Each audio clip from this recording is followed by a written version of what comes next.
I just wanted to speak to you guys about Raffy Tulfo in action and his show, his YouTube, and the recent developments that have been taking place. What I wanted to do was just start by saying that I've got nothing personally against anybody who is helping Filipinos. You know, I know there's lots of problems in the Philippines. I know there's poverty in the Philippines, and I know a lot of people can't afford lawyers. They can't afford to get sometimes the help that they need. Sometimes people can't afford medical care, etc. So I really don't blame anybody for seeking help. In fact, I don't blame anybody for going on the Raffy Tulfo show as a way of trying to improve their lives or if they have a particular difficulty. But the way I see it is this: the only reason why Raffy Tulfo is so successful is because of this so-called Pinoy baiting.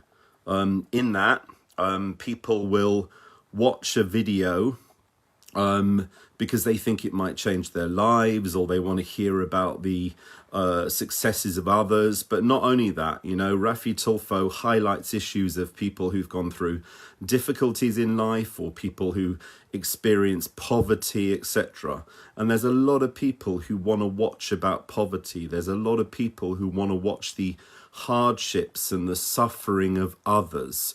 And anything that basically you do towards the Philippines, or if you're writing about the Philippines or speaking about the Philippines, you're going to get Filipinos around the world watching it, or so-called Pinoy baiting. But the real issue is this: you know, so many people can click on a particular YouTube channel and then they'll never engage with it ever again. You know, it's very easy to click like or to follow and then have no interest whatsoever. But the thing that's really got me and the thing that's really upset me is that Raffy Tulfo talks about his 40 or so million subscribers, or how many millions of likes he's got. And then he tries to compare that to the 16 million people who voted for President Duterte. It's very, very easy to click on a particular YouTube video or click on a particular channel. It only takes a second to click. It doesn't mean that you're going to spend the rest of your life watching their videos. You don't need to sign up to anything. You don't need to enroll in anything. You don't need to give a copy of your bio data, or you don't need to give an impression of your fingerprint to like a video. So there's a massive amount of difference between people who like or subscribe to a YouTube video as compared to people who actually physically take the time to vote. The reason why 16 million Filipinos voted for President Duterte was because they were sick and tired of corruption. They were sick and tired of poverty. They were sick and tired of illegal drugs in their barangay. And the question is, Mr. Raffy Tulfo, with the greatest respect, you know, I appreciate that people watch your show. I appreciate that people go to you when they need help. But with the greatest respect, Mr. Raffy Tulfo, what I'd like to know is this: if you have an issue about President Duterte, if you have an issue about the way that he operates, why didn't you say anything in the first place? Why do you leave it now until there's only 10 months of President Duterte's time as president before you suddenly make an issue out of this? Why have you remained silent up until now? Because you know that people would stop subscribing to you or unsubscribe to you.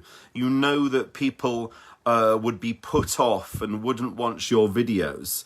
So the question is, it's all very well now saying about, I've got so many millions of subscribers and that meant that if I run for office, I would get votes.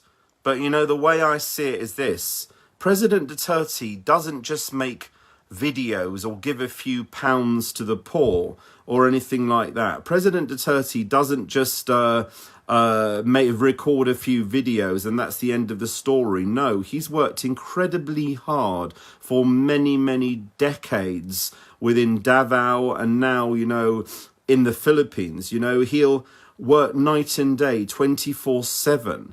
And the thing is, when he's doing that, he doesn't make millions of pounds a year or £1 million a month for doing that. He earns the salary of a president, which is a lot less than you're making.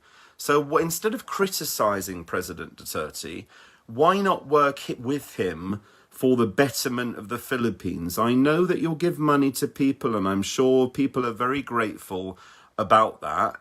But when I watch one of your videos, or I look at how many people have liked your video or watched your video, most of your videos are watched by 1 million people. Now, you don't need to be an idiot to know that 1 million YouTube views is about the equivalent of around about £3,000 per video. Now, you're pushing out videos at the rate of knots. Sometimes you're making 2 or 3 videos in a day. So let's just say you make 3 videos in a day.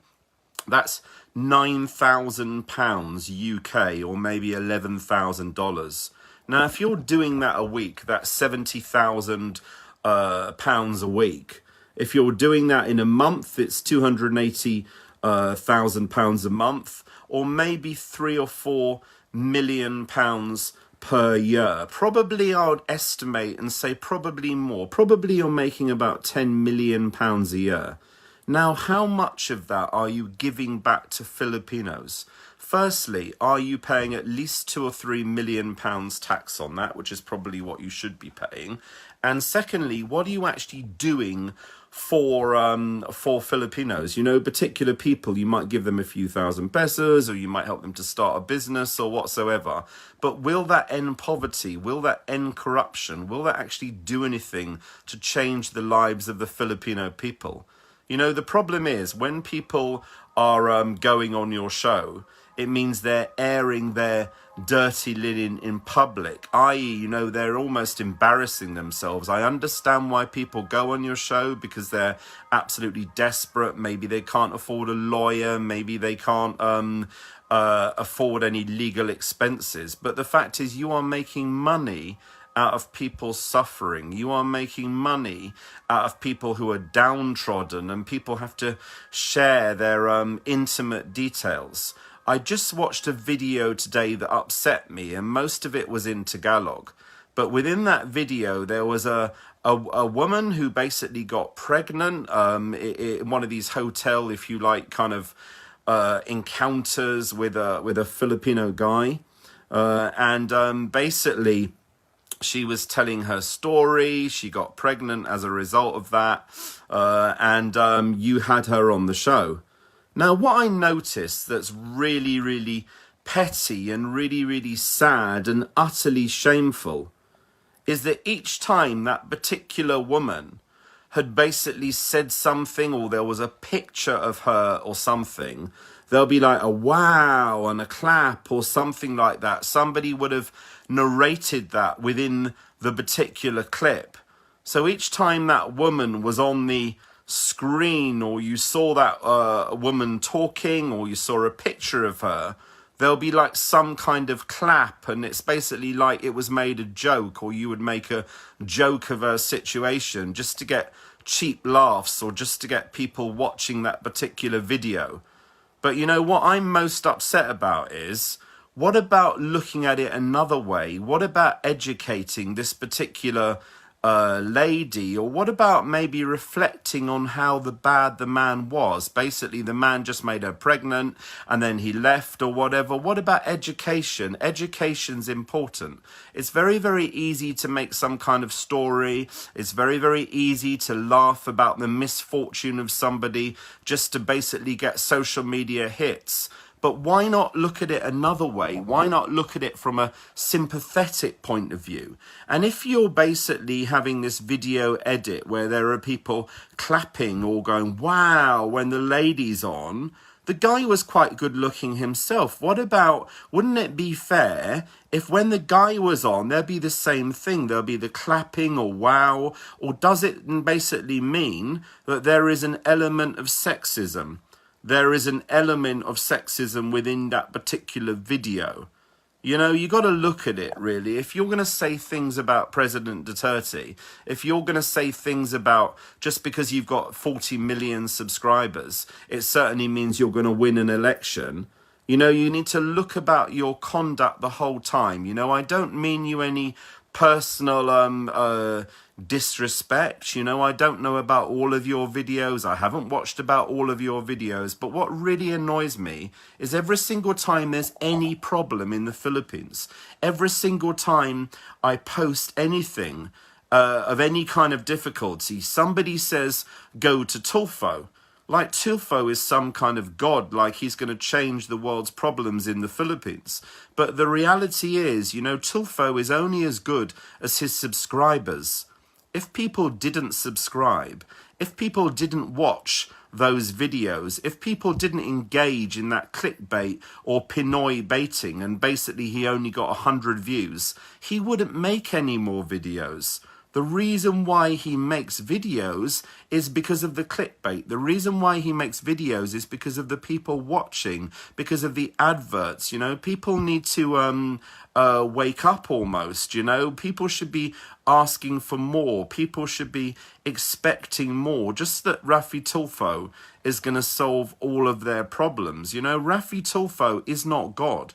Raffy Tulfo cannot solve the world's problems. What can solve the world's problems is a proper election process and a proper legitimate process. You know, signing to a video or clicking on a particular video is not going to elect a new leader of the Philippines.